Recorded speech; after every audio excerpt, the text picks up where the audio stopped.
Okay, next partnership అకౌంట్స్లో dissolution of a firm. Partnership అకౌంట్స్లో dissolution of a firm. Dissolution అంటే ఏంటి అని అంటే ఫర్మ్ని డిజాల్వ్ చేసుకోవడం, ఫర్మ్ని రద్దు చేసుకోవడం అనేటువంటి సిచ్యువేషను ఏ కారణం చేత రైజ్ అవ్వచ్చు అని అంటే, ఇప్పుడు ఒక పార్ట్నర్ రిటైర్ అయ్యారనుకోండి, రిటైర్ అయిన తర్వాత రిమైనింగ్ పార్ట్నర్స్ కంటిన్యూ చేయాలి బిజినెస్ని. ఒకవేళ వాళ్ళు కంటిన్యూ చేయలేదు అని అనుకుందాం, అలాంటి పరిస్థితిలో ఫర్మ్ డిజాల్వ్ కావచ్చు. అదేవిధంగా ఒక పార్ట్నర్ చనిపోయిన తర్వాత ఫర్మ్ కంటిన్యూ చేయాలి, ఒకవేళ కంటిన్యూ చేయలేదు, అలాంటి పరిస్థితిలో ఫర్మ్ డిజాల్వ్ కావచ్చు. అదేవిధంగా ఒక పార్ట్నర్ ఇన్సాల్వెంట్ అయినప్పుడు కూడా ఫర్మ్ కంటిన్యూ చేయాలి రిమైనింగ్ పార్ట్నర్స్. అంటే ఆ ఇన్సాల్వెంట్ అయినటువంటి పార్ట్నర్ని మాత్రం తీసేసి రిమైనింగ్ పార్ట్నర్స్ కంటిన్యూ చేయకపోతే డిజాల్వ్ చేసుకోవచ్చు.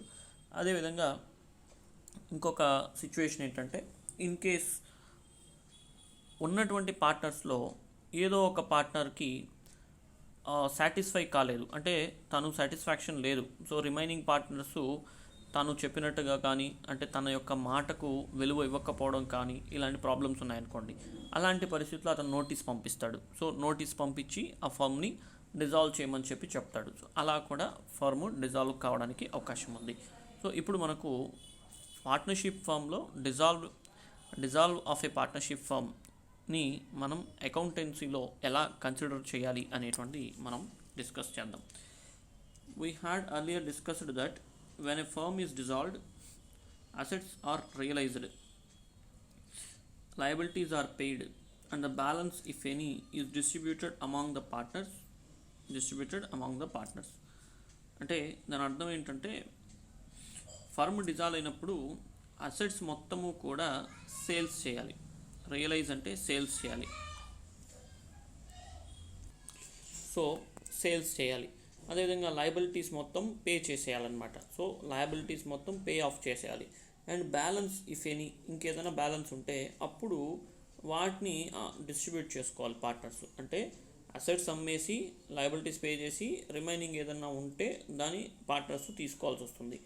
ఓకే, సో ఇన్ కేస్ ఒకవేళ డెఫిషియన్సీ ఉంది, ఒకవేళ సరిపోలేదు, అలాంటి పరిస్థితుల్లో short fall is met by the partners. So ఒకవేళ అసెట్స్ అమ్మినప్పుడు లయబిలిటీస్ పే చేసిన తర్వాత లయబిలిటీస్ పే చేయడానికి అమౌంట్ సరిపోలేదనుకోండి, అప్పుడు దాన్ని ఎవరు పే చేసుకోవాలి అంటే పార్ట్నర్స్ ఫేస్ చేయాల్సి వస్తుంది. So it means on dissolution the books of the firm will have to be closed. దాని అర్థం ఇంకా బుక్స్ ఆఫ్ అకౌంట్స్ ఉండకూడదు. సో ఇంకా అది క్లోజ్ అయిపోవాలి. సో కాబట్టి ఇక్కడ మనకేంటంటే బ్యాలెన్స్ షీట్ ఉండదు, no balance sheet. Because reason ఇదే, బుక్స్ క్లోజ్ చేయాలి కదా, ఇంకా బ్యాలెన్స్ షీట్ ఉందనే దాని అర్థం ఏంటంటే స్టిల్ అసెట్స్ ఉన్నాయి, స్టిల్ లయబిలిటీస్ ఉన్నాయి, స్టిల్ క్యాపిటల్ ఉందని అర్థం. అందుకు అక్కడ మనం అసెట్స్ని కానీ లయబిలిటీస్ని కానీ కంటిన్యూ చేయం కాబట్టి బ్యాలెన్స్ షీట్ ప్రిపేర్ చేయాల్సిన అవసరం లేదు. మరి ఏమేమి ప్రిపేర్ చేయాలి అంటే చూద్దాం. ఒకటి రియలైజేషన్ అకౌంట్ ప్రిపేర్ చేయాలి. అదేవిధంగా పార్ట్నర్స్ లోన్ అకౌంట్ ప్రిపేర్ చేయాలి. అదేవిధంగా partner capital account, bank or cash account. So ఈ బ్యాంక్ ఆర్ క్యాష్ అకౌంట్ మనకు బోత్ సైడ్స్ ఈక్వల్ వస్తుంది. సో బోత్ సైడ్స్ ఏమవుతుందంటే ఈక్వల్ అవుతుంది అనమాట. ఓకే, రెండు వైపులా ఈక్వల్ రావడం జరుగుతుంది. రైట్. సో ఇప్పుడు మనం రియలైజేషన్ అకౌంట్ గురించి తెలుసుకుందాం. So let us see about the realization account. So realization account is opened on the dissolution of a firm. The object of preparing this account is to close the books of accounts of the dissolved firm and to determine gain or profits or losses on the realization of assets and payments of liabilities. అంటే అర్థం ఏంటంటే realisation account అనేటువంటి ఎందుకు pay చేయాలి అని అంటే, ఎందుకు prepare చేయాలి అని అంటే, మెయిన్ ఆబ్జెక్ట్ ఏంటంటే ప్రిపేర్ చేయడానికి మెయిన్ ఆబ్జెక్ట్ ఏంటంటే, సో ఏదైతే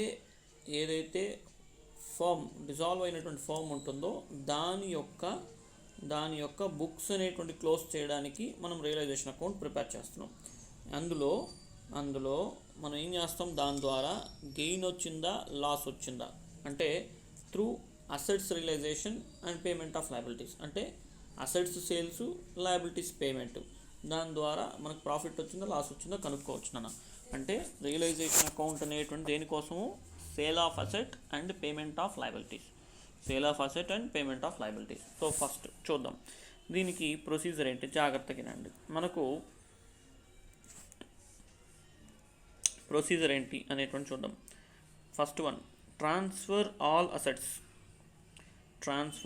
assets except cash bank on the debit side of the account. Transferring all assets except cash bank to the debit side of the account. Then transfer all liabilities except partners loan and partners capital. Partners loan account to partners capital account అంటే almost outside liabilities మొత్తం మనం transfer చేయాలి. Outside liabilities in the sense creditors, bills payables, outstandings, like that. So all these, so ఇలాంటి bank overdraft, ఇవి మనం ఏం చేయాలంటే దాన్ని ట్రాన్స్ఫర్ చేయాలి. తర్వాత amount realised on sale of asset is credited to the account. So ఒకవేళ amount అనేటువంటిది రియలైజ్ అయితే అంటే సేల్స్ చేస్తే దాన్ని ఏం చేయాలంటే అకౌంట్కి క్రెడిట్ చేయాలి. సో ఏంటి అంటే ఎందుకు క్రెడిట్ చేయాలంటే రియలైజేషన్ అకౌంట్ని మనం యాక్చువల్గా నామినల్ అకౌంటింగ్ రూల్ ప్రకారంగా తీసుకోవచ్చు. So when asset is sold it is a gain for the business, gain అవుతుంది కాబట్టి క్రెడిట్ చేసుకుంటాం. Okay right. Liabilities are debited to the account when liabilities paid it consider as a loss. దాన్ని మనం లాస్గా తీసుకోండి, so లాస్గా తీసుకోవచ్చు, అందుకే debit చేసుకుంటాం. Next, expenses incurred by the firm on dissolution are debited.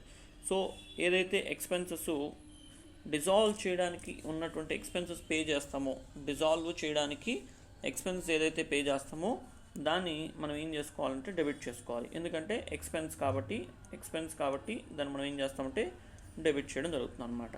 ఇక్కడ ఈ రెండు చూడండి, అసెట్స్ ట్రాన్స్ఫర్ చేసేటప్పుడు ఎందుకు డెబిట్ చేయాలి, రియలైజేషన్ అకౌంట్కి ఎందుకు ట్రాన్స్ఫర్ చేయాలి, ఎందుకు డెబిట్ చేయాలంటే ఇప్పుడు రియలైజేషన్ అకౌంట్ ఇది.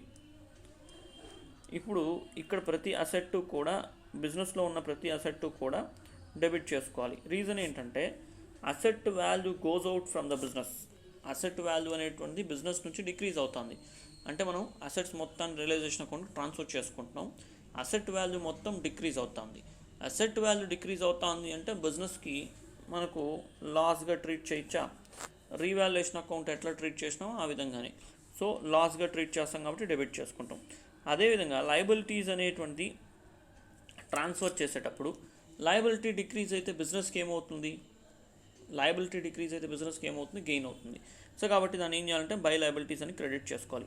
అంటే ఫస్ట్ ఈ పాయింట్స్ ఏంటంటే ఫస్ట్ థింగ్ అసెట్స్ డెబిట్ చేయడం, లయబిలిటీస్ క్రెడిట్ చేయడం, ఇది చేసుకున్న తర్వాత దీని నుండి మళ్ళీ కొన్నిసార్లు వాళ్ళు సేల్స్ చేస్తాడు, ఉన్న అసెట్స్ ఏదైతే ఉంటుందో అది సేల్స్ చేస్తారు, అప్పుడు క్రెడిట్ సైడ్ బై సేల్స్ రాసుకుంటాం, అంటే సేల్ ఆఫ్ అసెట్, అప్పుడు బిజినెస్కి గెయిన్ అవుతుంది.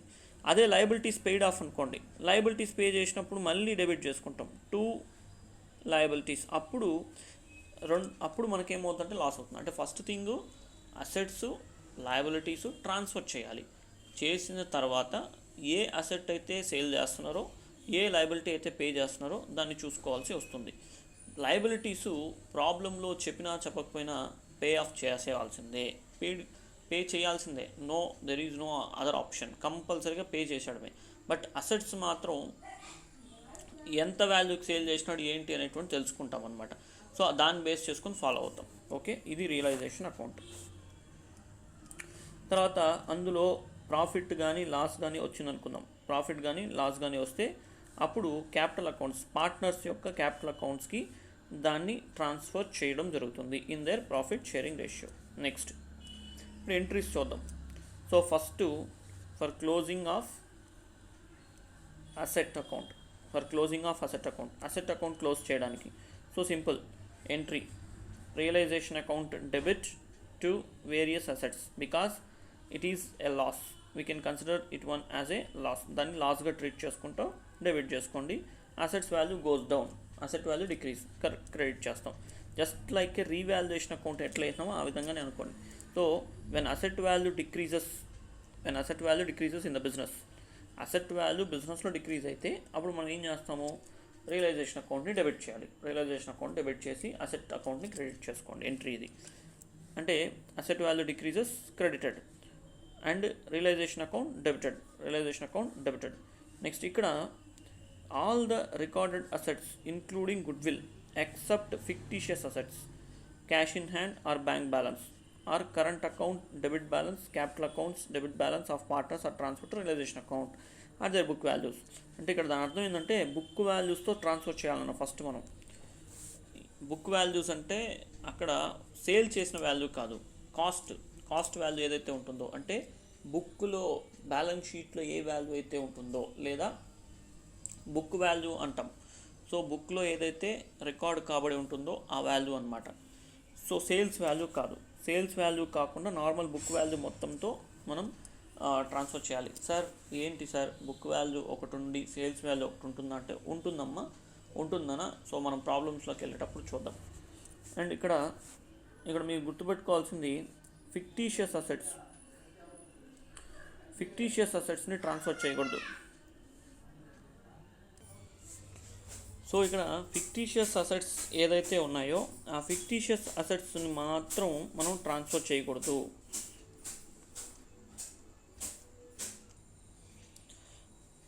ఫిక్టీషియస్ అసెట్స్ అంటే ఏంటంటే ప్రిలిమినరీ ఎక్స్పెన్సెస్ కానీ, అడ్వర్టైజ్మెంట్ సస్పెన్స్ అని కానీ, ఓకే, ఇలాంటివి మనం దీన్ని ట్రాన్స్ఫర్ చేయకూడదు అనమాట. ఓకే, అయితే మిగిలినన్నీ కూడా ట్రాన్స్ఫర్ చేసుకోవాలి. ఎందుకంటే ఫిక్టీషియస్ అసెట్స్కి సేల్స్ వాల్యూ ఉండదు. ఫిక్టీషియస్ అసెట్స్ అనేటువంటి దానికి సెల్లింగ్ వాల్యూ ఉండదు. అందుకే ఫిక్టీషియస్ అసెట్స్ని రియలైజేషన్ అకౌంట్కి ట్రాన్స్ఫర్ చేయకూడదు. Okay, right.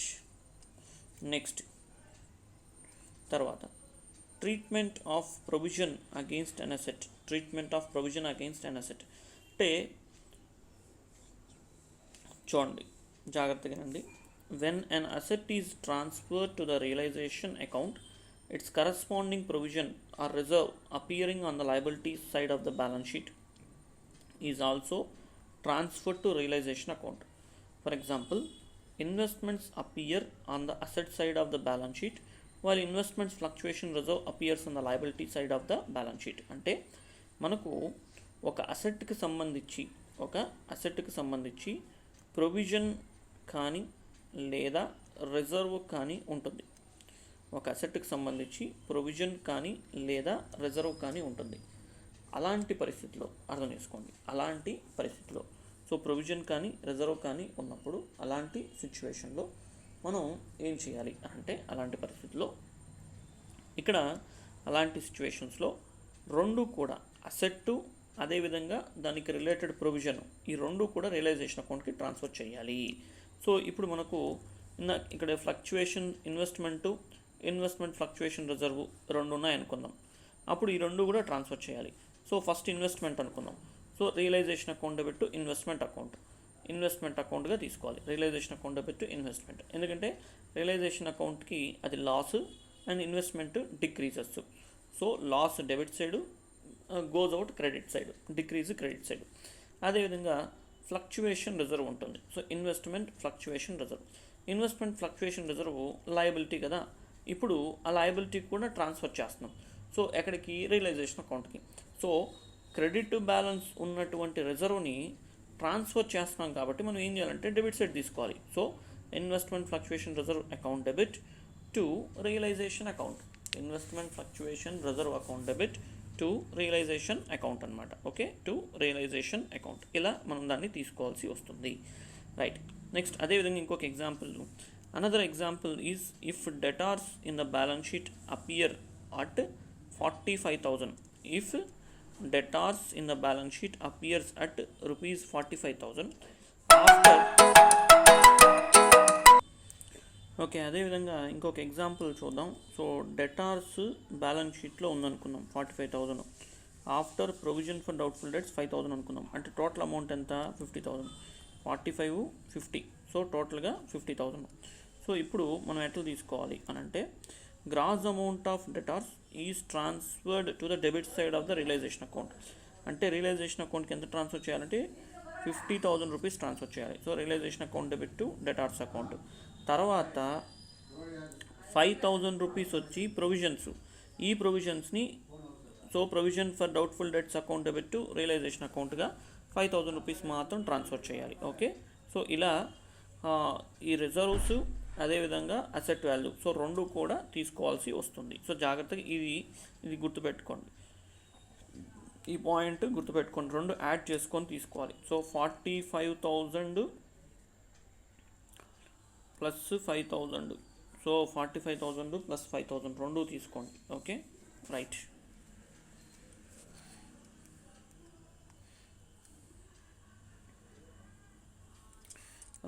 So next one, so treatment of fictitious assets. So treatment of fictitious assets, అది ఇందాక చెప్పా. ఫిక్టీషియస్ అసెట్స్ అనేటువంటి దాన్ని మనం రియలైజేషన్ అకౌంట్లో తీసుకోకూడదు. ఎందుకంటే ఫిక్టీషియస్ అసెట్స్కి రియలైజ్డ్ వాల్యూ ఉండదు, అంటే సేల్స్ వాల్యూ ఉండదు. ఇది లాస్గానే పరిగణించి దీన్ని ఎవరు బేర్ చేయాలి అని అంటే పార్ట్నర్సే బేర్ చేయాలి. So simple. సో ఇక్కడ చూడండి, advertisement expenses, preliminary expenses, accumulated losses అంటే ప్రాఫిట్ అండ్ లాస్ వస్తుంది కదా, ఆ లాసు. అదేవిధంగా డిఫర్డ్ రెవెన్యూ ఎక్స్పెండిచర్ అంటే అడ్వర్టైజ్మెంట్. సో ఈ are not transfer to realisation account. These accounts are transferred to the capital accounts of a partners. These accounts are transferred to the capital accounts of partners in their profit sharing ratio by passing the following entry. So entry ఏంటంటే partners capital account debit to profit and loss account or advertisement suspense account. అంటే partners face చేయాలి కాబట్టి వాళ్ళ అకౌంట్స్ని debit చేసుకోవాలి. దీనివల్ల ఏమవుతుందంటే capital decrease అవుతుంది, ఎందుకంటే ఇది లాస్ వచ్చినప్పుడు వీళ్ళే ఫేస్ చేయాలి కాబట్టి వాళ్ళ క్యాపిటల్ అకౌంట్స్ డిక్రీజ్ అవుతుంది. So partners capital account debit to profit and loss account or advertisement suspense account. అంటే ఈ ప్రిలిమినరీ ఎక్స్పెన్సెస్ని క్రెడిట్ చేసుకోవాలి, ఎందుకంటే ఈ ఫిక్టీషియస్ అసెట్స్ని క్రెడిట్ చేయాలి. Fictitious assets already debit balance ఉంటుంది, ఇప్పుడు దాన్ని క్యాన్సిలేషన్ చేయడం కోసం క్రెడిట్ చేసుకుంటాం. సో ఎవరి అకౌంట్ డెబిట్ చేసుకుంటాం అంటే పార్ట్నర్స్ క్యాపిటల్ అకౌంట్ డెబిట్ చేసుకుంటాం. ఓకే, తర్వాత లయబిలిటీస్కి వెళ్దాం. Closing of liabilities. So closing of liabilities, for closing the liabilities account. So relating to third parties, that is liabilities to outsiders, are transferred to realization account at their book value by passing the following entry. అంటే చూడండి, ఇప్పుడు మనకేంటంటే నాన్న ఇందులో గమనించండి. So సి sundry creditors account debit, bills payable account debit, bank loan account debit to realisation account. అంటే ఇందాక చెప్పాను కదా అవుట్ సైడ్ లయబిలిటీస్ అన్న. సో అవుట్ సైడ్ లయబిలిటీస్ అంటే మోస్ట్లీ మనకు current liabilities. So creditors, bills payable, bank loans. So okay, even bank loan ఒకవేళ long term liability కూడా ఉండొచ్చు. సో లాంగ్ టర్మ్ లయబిలిటీ కూడా ఉండొచ్చు. అదేవిధంగా బ్యాంక్ ఓవర్ డ్రాఫ్ట్, అవుట్స్టాండింగ్స్ ఏదన్నా ఉన్నా, అవుట్స్టాండింగ్ రెంట్ ఏదన్నా ఉన్నా, ఇలాంటివి. సో దీన్ని మనం ఏం చేయాలి అంటే ముందుగా రియలైజేషన్ అకౌంట్కి ట్రాన్స్ఫర్ చేస్తాం. సో ఇలా రియలైజేషన్ అకౌంట్ అనుకుందాం. క్రెడిట్ సైడు ఇది తీసుకోవాలి, by creditors, by bills payable, by bank loan, ఇట్లా క్రెడిట్ సైడ్లో రికార్డ్ చేసుకుంటూ రావాలన్న. సో తర్వాత నెక్స్ట్ ఏం చేస్తారు, దీన్ని పే చేయడం జరుగుతుంది. సో ఎలా పే చేస్తారు అంటే డెబిట్ సైడ్తో to cash or bank account. ఇదే రియలైజేషన్ అకౌంట్లో cash or bank. Liabilities pay చేసినట్టుగా చెప్పినా చెప్పకపోయినా ఒకవేళ చెప్పినా చెప్పకపోయినా పేమెంట్ అనేటువంటి చేయాల్సిందే. పేమెంట్ అనేటువంటిది కంపల్సరీగా చేయాల్సిందే. సో చెప్పినా చెప్పకపోయినా కంపల్సరీగా పేమెంట్ అనేటువంటిది చేయాల్సిందే. ఓకే, నెక్స్ట్ తర్వాత liabilities to outsiders means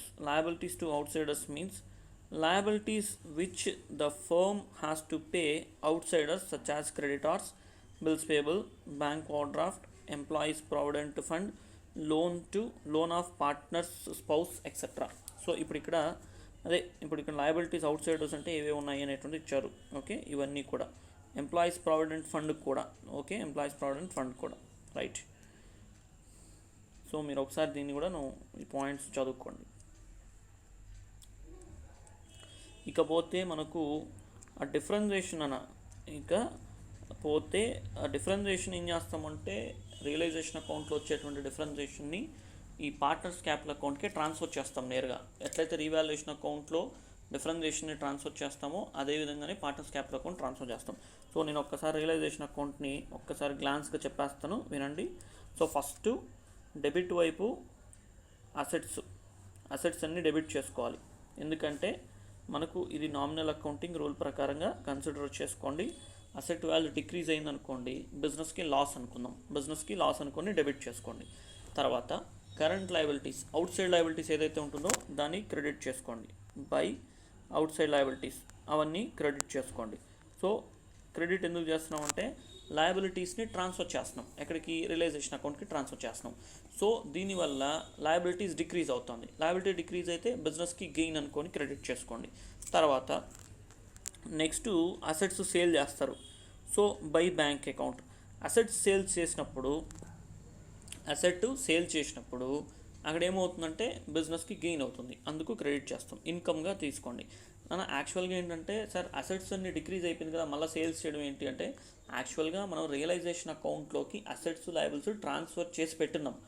దీని ద్వారానే మనకు ఏదన్నా సేల్స్ కానీ పేమెంట్ కానీ జరుగుతుందన్నమాట. సో ఇది ఈ అకౌంట్స్ క్లోజ్ చేయడానికి అంటే ఇందులో ఉన్నటువంటి బుక్స్ ఆఫ్ అకౌంట్స్ క్లోజ్ చేయడానికి ఇది యూస్ చేస్తామన్నమాట. ఓకే, సో తర్వాత లయబిలిటీస్ ఏదైనా పే చేస్తే దాన్ని క్యాష్ బ్యాంక్గా తీసుకోండి, టు క్యాష్ బ్యాంక్గా కన్సిడరేషన్ చేయండి అనమాట. సో టు క్యాష్ బ్యాంక్గా తీసుకోండి. Okay right. నెక్స్ట్ వన్ దీని తర్వాత విషయానికి వస్తే మనం చేయాల్సినటువంటిది ఇక్కడ ఇది లయబిలిటీస్ పే చేసిన దానికి ఇంకా నెక్స్ట్ ఇంకేదన్నా ఎక్స్పెన్సెస్ కడతారు, డిజల్యూషన్ ఎక్స్పెన్సెస్ అంటారు. సో అలాంటివి కూడా డెబిట్ సైడ్, ఎందుకంటే ఎక్స్పెన్సెస్ డెబిట్ సైడ్ తీసుకుంటాం కాబట్టి. తర్వాత డిఫరెన్షియేషన్ వస్తుంది చూసారా, ఆ డిఫరెన్షియేషన్ని పార్ట్నర్స్ క్యాపిటల్ అకౌంట్కి వాళ్ళ యొక్క ప్రాఫిట్ షేరింగ్ రేషియో ప్రకారంగా పంచడమే. సో వాళ్ళ యొక్క ప్రాఫిట్ షేరింగ్ రేషియో ప్రకారంగా పంచడమే. సో అర్థం చేసుకోండి, వచ్చినటువంటి డిఫరెన్షియేషన్ ఏదైతే ఉంటుందో ఆ డిఫరెన్షియేషన్స్ని ప్రాఫిట్ అండ్ లాస్గా తీసుకుంటూ ఈ పార్ట్నర్స్కి ఎవరైతే ఉంటారో ఆ పార్ట్నర్స్కి పంచడమే. ఓకేనా రైట్. నెక్స్ట్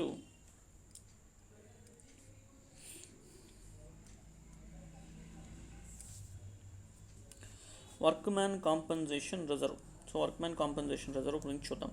మనం వర్క్మ్యాన్ కాంపెన్సేషన్ రిజర్వ్ ఆల్రెడీ అడ్మిషన్లో చూసాం, రిటైర్మెంట్లో చూసాం.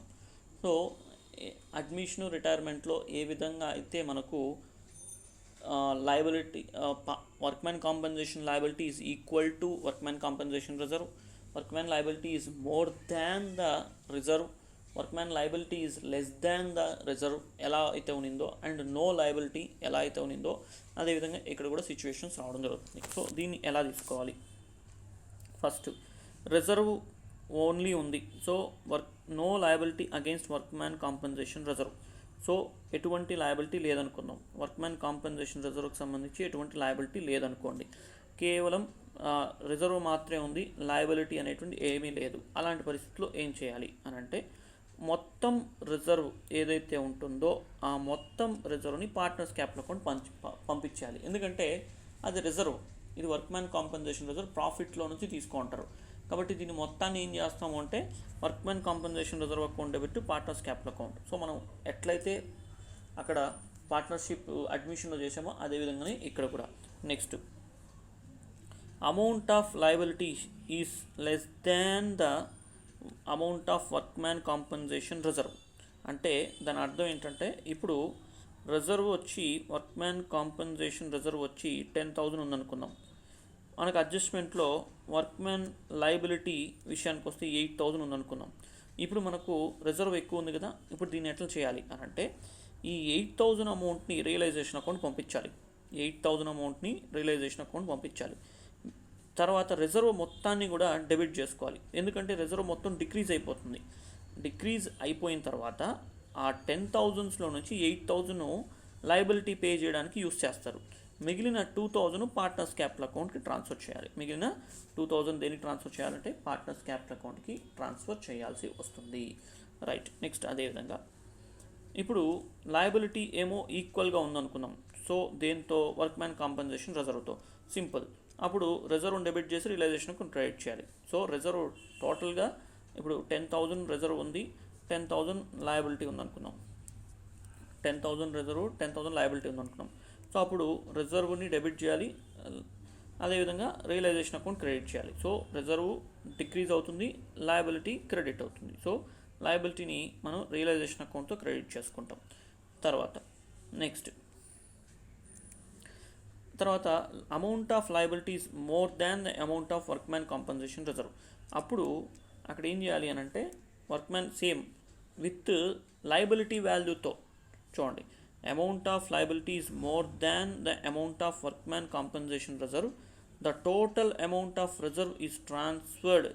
Total amount of reserve is transferred or credited to realisation account. So realization same సిమిలియర్గా, సో ఇక్కడ ఏదైతే చూస్తున్నామో అదే విధంగానే ఇక్కడ కూడా తీసుకుంటాం.